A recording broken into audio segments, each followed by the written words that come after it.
Your heading is Roman slaves, and today we're going to talk about slavery. We're going to talk about also different types of slavery, and more specifically gladiators, charioteers or chariot racers, and what we can learn from the values of Rome for those. One thing that you have to understand is in America, when we talk about slavery in America, slavery had a face and it was black. Race and racism had everything to do with slavery in our country. However, in Rome, that's different. It was not based on race. You would have had all sorts of races coming in as slaves. In fact, it would have been difficult for you to tell by walking down the street who was a slave and who wasn't.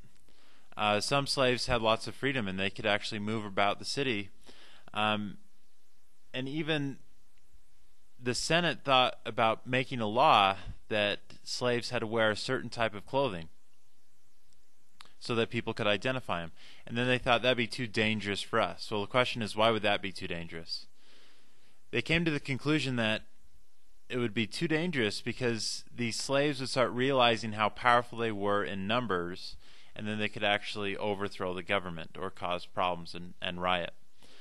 So that just gives you a sense of how many slaves there were. It was hard to identify them just by the color of their skin or what they wore or anything. Most slaves, however, were treated really harshly, and they did hard physical labor till they died. When I say hard physical labor, we're talking stuff like working in rock quarries and hauling stones and rocks and chipping them out of the mountain. This is tough stuff. But there were other things that slaves did. For instance, many teachers were actually slaves. So that gives you a sense of my position in society. Maids, nannies, there were even artists, people that would put mosaics together. They were sometimes slaves. So it's hard to say that all slaves did one thing, but most slaves did hard physical labor until basically it killed them.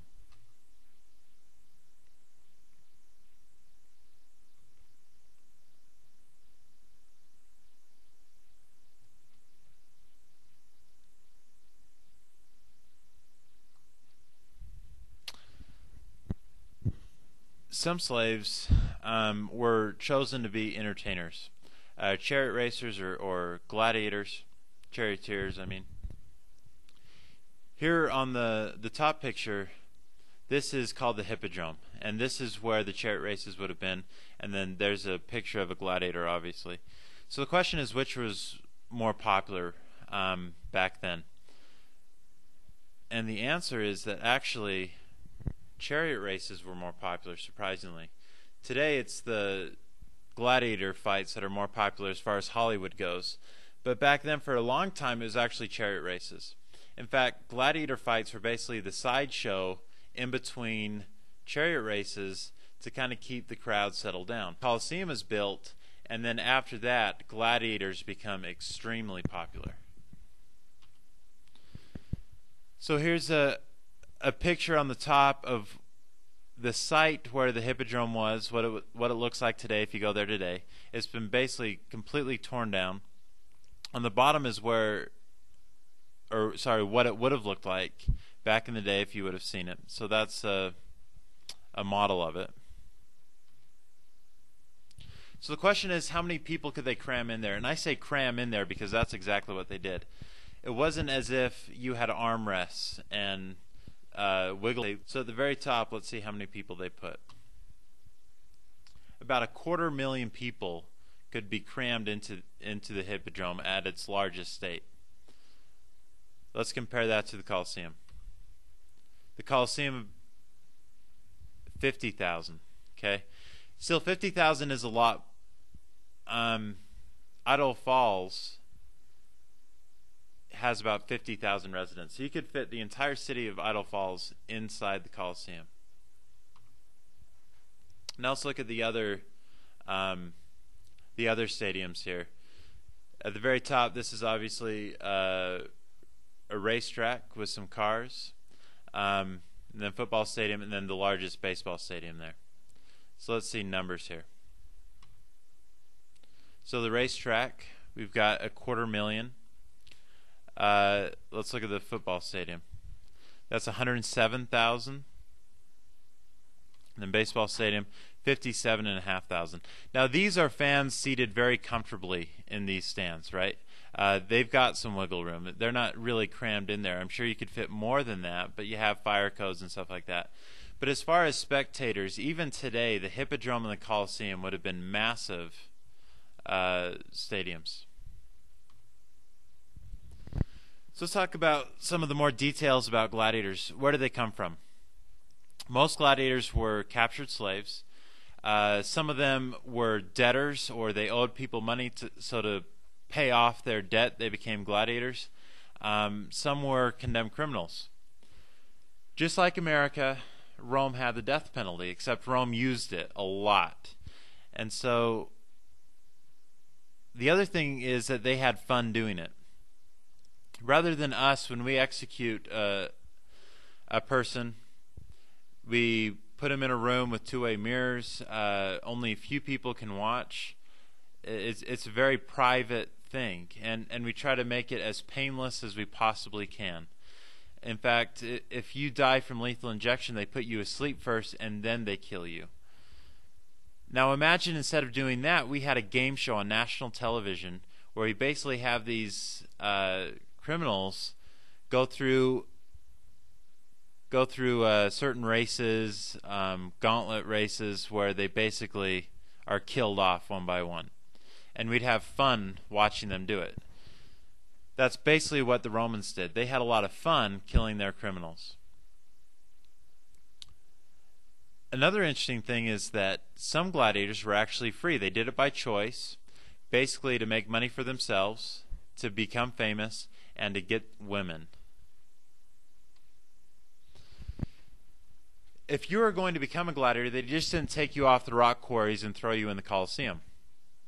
You actually were trained beforehand so that you could put on a good show. You practiced with a wooden sword, basically, so you wouldn't kill each other and you wouldn't kill the guards, because they don't make any money if you die in gladiator school. You need to die in front of a crowd. You lifted weights, and you're also taught fighting techniques. You were branded like cattle. Let me show you what I mean by that. A brand is when they take a hot iron with a symbol at the end, and then they burn you, and then the scar tissue that forms is whatever the brand looks like. So for instance, my grandfather had cattle. His last name was Stevenson, and so this was his brand that he would brand all his cattle with. It was an S with that on the bottom. So whenever the cattle got loose and they saw that brand, they knew, okay, that's Stevenson's cow, let's take it back to him. Same thing with gladiators. That showed ownership. Remember, these guys are not free. They're human beings, but they're seen as property. So gladiator shows were contests to the death. As far as the hit rate, we don't really know how many gladiators actually died. If you watch the movie Gladiator, Hollywood's version, lots and lots and lots of gladiators died. Probably wasn't the case, because if I put on a show and lots of gladiators died, I just lost a lot of money. We do know that they did fight to the death, but if I'm putting on a show, I'm going to kill just enough gladiators to keep the crowd happy and to keep me wealthy. Here's a mosaic of the different types of gladiators. Notice they're not all wearing the same things. They don't have the same weapons. And you can actually go online and research this, but there are several different types of gladiators, depending on what they wore. This is actually a family picture. That's me with the cool shades and the awesome shorts. But if you look past my family, this is what the Colosseum looks like if you go there today. And what I want you to notice is that it's still standing. Notice all the arches, and basically you could not have built the Colosseum using post-Renaissance architecture. It would have been impossible. It's the arch that really made this possible, along with concrete. Most of this is concrete. This is another picture I took. So this is what the floor looks like today. Over the top of all this, there would have been a wooden floor. On top of the wooden floor, there would have been sand. Why sand? Well, one, it gives traction. Remember what the sport is. There's going to be blood on the floor, so it's easy to clean up, so people aren't slipping all over the place. In fact, the word sand, the Latin word for sand is area, which is where we get our word arena from. It's actually from sand, because the Colosseum had a floor of sand. So what was the purpose of all this stuff underneath? Well, that's basically their storage area, storing animals, gladiators, certain props. Remember, this is a show, so just like any theater, they have to have props there. And they even had kind of some special effects where there's trap doors or elevators that would bring gladiators or animals or other people up on stage to fight. The depth of this reaches about 30 feet in some places, so that's about a third-story building underneath the floor. So here's another picture that I took. This is not in Italy. This is actually in Germany. And you can see the size of this. This isn't a massive Colosseum. This is a mini amphitheater where they'd have gladiator fights. And basically what's interesting is wherever Rome went, every city Rome built, they built one of these things. And that's how important gladiators and gladiator fights were to them. And so we'll talk later why that's the case. Say goodbye to my cute little mother there. Most gladiators died eventually in the arena. Some, however, actually gained their freedom. If you gained enough popularity or a large enough following, you were actually given your freedom. So the question is, what do these people do once they're free? They do what they know. And they know how to fight. They know how to be a gladiator. So they teach people how to fight and how to become a gladiator. They basically become coaches most of the time. Sometimes they had pretty bizarre events.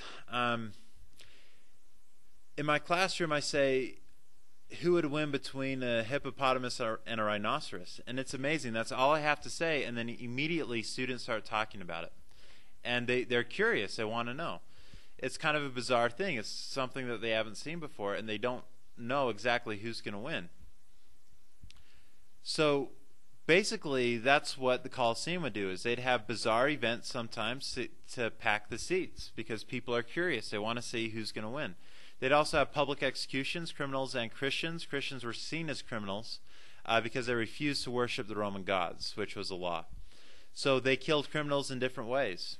Sometimes they would actually strap meat to their bodies and then have lions eat them alive, famously. Sometimes you'd have beast versus beast, gladiator versus beast, and that's what we see at the bottom there. There's even some evidence of sea battles where they'd flood the Colosseum and other of these amphitheaters and then bring ships in and have gladiators fight from ship to ship. There's even some evidence that they'd basically blindfold or blind these gladiators and have them fight blind.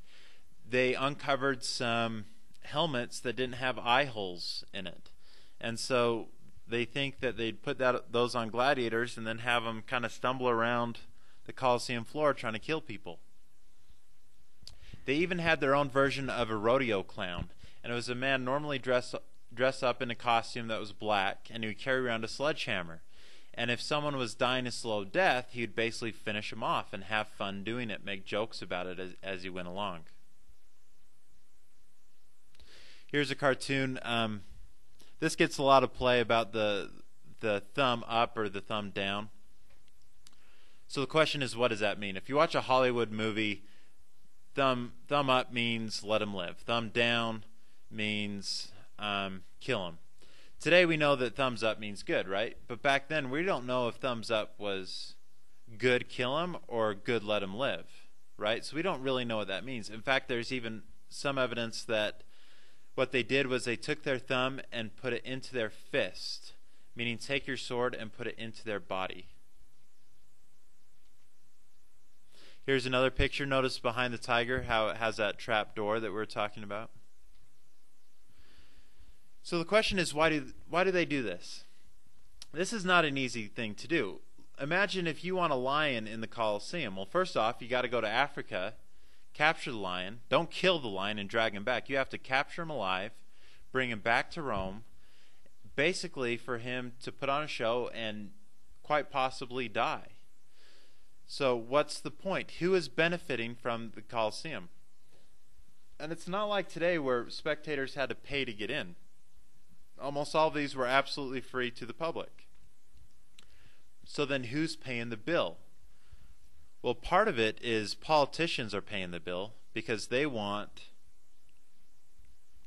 to be popular, because this is a republic, this is a democracy. They need to be popular in order to hold office. What else are they getting? Well, one big reason for giving the gladiator fights and kind of the chariot races and all that stuff, which commonly is called circus, giving the masses circus, bread and circus, was to keep them happy, to distract them. They're not going to care about other things. They're going to be so focused on that. You can basically do whatever you want. Emperors and also consuls and senators would even pass out bread and grain to just basically feed them. That's the equivalent of me running for mayor here in Idaho Falls and saying, look, if you vote for me, everyone's going to get a Wii and an Xbox, and you're going to get a new game each month, and I'm going to give you 3 pizzas a week for every citizen.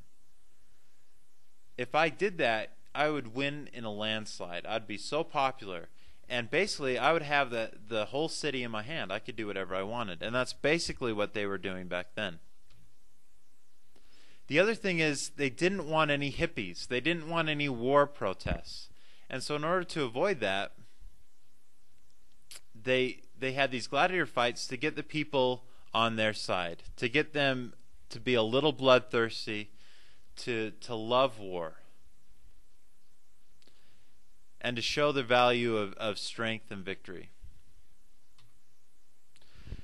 So here's a picture of the Colosseum. A few things that you notice is the roof, obviously. We don't know if it exactly looked like that. There's some other theories to it, and we'll talk about that later. But notice how the citizens were grouped according to how rich they were. So wealthy, ordinary citizens, and even slaves could stand at the very top and watch this. Here's another picture of it. So here is where the Utah Jazz play. Is this different? Are you separated by your class when you go see a game?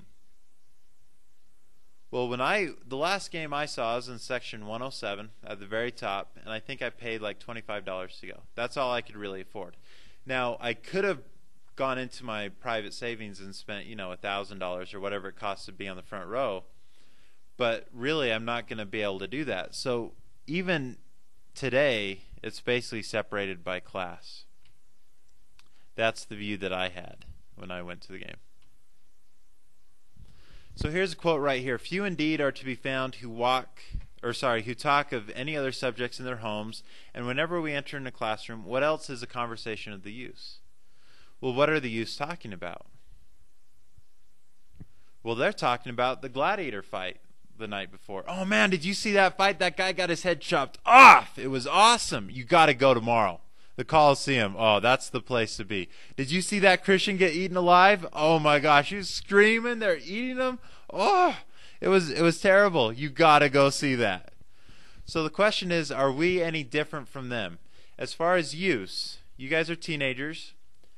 What do you guys talk about? Well, I will tell you that I've never seen Kill Bill or The Patriot. But I know a lot about these movies because students come into my room and they say, "Oh man, have you seen Kill Bill? It is so cool because this girl gets her eyeball ripped out. It is awesome. You got to see it, Mr. Borup." And The Patriot, I've never seen The Patriot, but I do know a guy gets his head blown off with a cannon. because students have come into my classroom and say, "Man, you got to see the Patriot. It is so cool." And then they explain these gory details.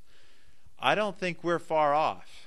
And with our technology, it's so realistic. I put the picture down there of Beowulf. When I first saw that picture of Beowulf, I did not know that it was basically animated, computer animated. I thought that that was a real person. We are getting so good with our computers that there's really little difference as far as the eye goes. Now, obviously, people are still alive at the end, which is good. But as far as what we love to see, there isn't much difference. It's funny, when I was in high school, that's when Tyson bit off the ear, right, during a match. And people were talking about how violent boxing was. And now all of a sudden, we haven't gone more peaceful, we've gotten more violent. Even here in this school, we have ultimate fighting and stuff like that at nights.